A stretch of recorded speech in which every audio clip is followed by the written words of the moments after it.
Hey guys, so a little bit of a tiny of a breach. This has no connection to the storyline whatsoever. I am giving that one a little bit more of a break. Not for me, but just because I feel like that can go down.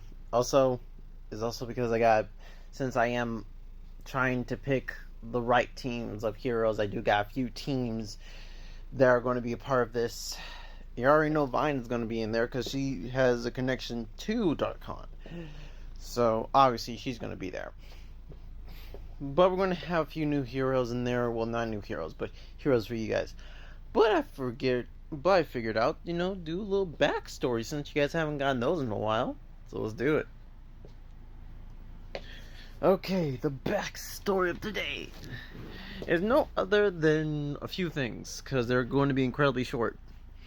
Number one, so I think I said this a lot that that there was a king dragon, and I think I never explained on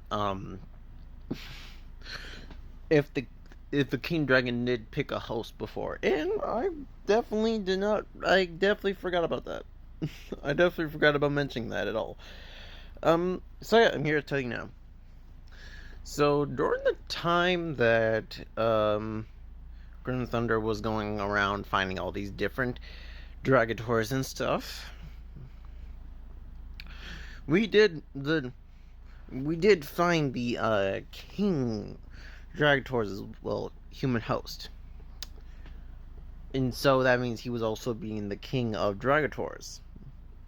Our king was 14, by the way. And if we're going by timestamps of today, he would be.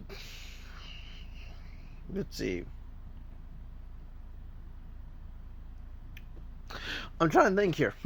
Because I do know when. I kind of realized there was a king. Our king was 14 when I was 18. And now since I'm 20.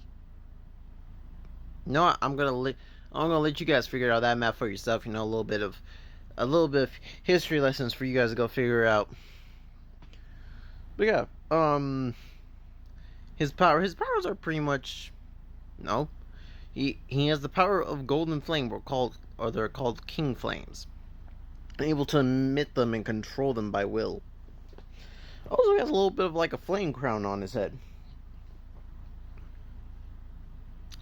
So yeah. Another backstory, because I said that was going to be short, and a few of these is more really going to be me talking about a character that I'm probably never going to do drawings of these things, but I am going to talk about them. And the fact that I have talked about in the multiverse, every multiverse has a Crimson Thunder, but each different Crimson Thunder has different powers. So we're gonna get to that. So one, there is a few things. Crimson Thunder, who is the one with the crystals, there is a female Thunder, okay? But Crimson Thunder, himself, is pretty much the epitome of every single good Crimson Thunder out there. Damaged, broken, sometimes hate life, but always have something to fight for. That's pretty much what that is. And so he pretty much is like the core of all the good Crimson Thunders, but every good needs a bad. So there is a person named Dark Thunder, and we're going to get into his backstory a little bit. Well, a lot, actually. We're going to get to his backstory. And anyone who does not want to feel sad and depressed, or, just understand that this is going to be some dark stuff. So if you guys don't like it, you guys can leave. If you guys are ready to hear this, then strap yourself in because we're gonna go on for a wild ride. Okay, so Dark Thunder has the same arc as Crimson Thunder, but it's a little bit more different. You see, Crimson Thunder's arc is the more of the fact that during his year of vengeance to the person who hurt him and abused him his entire life, we're not going to get into that because I'm not going to really be. I feel like a lot of people are going to figure that out anyways, but I'm not going to leave that for you guys. my mother. But yeah. The that. So yeah, I had friends who stopped me and realized that this would have changed my life forever. Now, that's the difference, is that he didn't have friends. Dark Thunder was morally, he let his anger consume him before he even had powers. So, in other words, no one really wanted to be friends with him because of the fact that he's kind of a dick. So, okay, so when he got his powers, he thought he would finally do some good, but nope. And so instead of that, he went and took a scientist hostage and forced him to enhance his metagene and to evolve his powers further. What he did, more because he was threatening his life. But this also killed the dragon. You know how Dragator has a dragon that he hears? Yeah, it consumed the dragon that was in his realm and broke it down and pretty much gave him the complete power. This evolving the power made him have different abilities. You see, he still has Crimson Energy, like Crimson Thunder. But the thing is that instead of him having Crimson Crystals that are made to just be like energy based stuff, able to, break when they get poured with too much energy, he got was called Black Bones. Black Bones had energy when he puts them into them. He is able to do the same thing that Crimson Thunder can do, but the fact is that they do not have a breaking limit. They just don't break.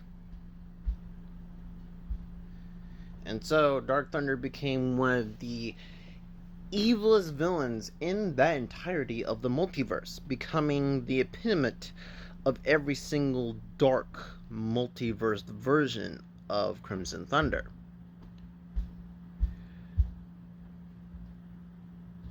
And if you guys are wanting me to describe how his suit would look, his suit would look pretty much like my OG suit, what you guys saw a picture of. And hold up, let me go. So it pretty much looked like this, but it would look more evil, broken down, has like the same energy wave coming off of it, but way more crippled and a lot more bony, I would say. That's how I would describe how his suit would be. And also, like I said, there would be no crystals. So yeah, that's the history of Dark Thunder. I hope you guys like that one. I was literally I've been debating about talking about Dark Thunder for a long time. My evil counterpart. But honestly, we've already gotten touched to the multiverse before in my universe. Kinda, not really, since there's not any superheroes I've made that are a part of the multiverse. But I do have it. And so yeah. I will get some superheroes drawn when I can think about the greatest teams to start off on. I do have a team that I think could be the best thing I could start off of. If I can't think of anything else, they're going to come up. So, yeah. But I'm also going to be using these conversations because I usually don't have anything to talk about. I'm always trying to spitball it off my head. No, might as well talk about the multiverse versions of me. Next one will be a hero, so we're going to be talking about a multiverse version of me as a hero. And each one has a similar backstory every single time when it comes to a Crimson Thunder. The fact is that it's a little bit different because they have different powers. Since they have different powers, they have a different little arc story a little bit. And trust me, these stories are really hard to make. So yeah. But see you guys later. Crimson Thunder, out.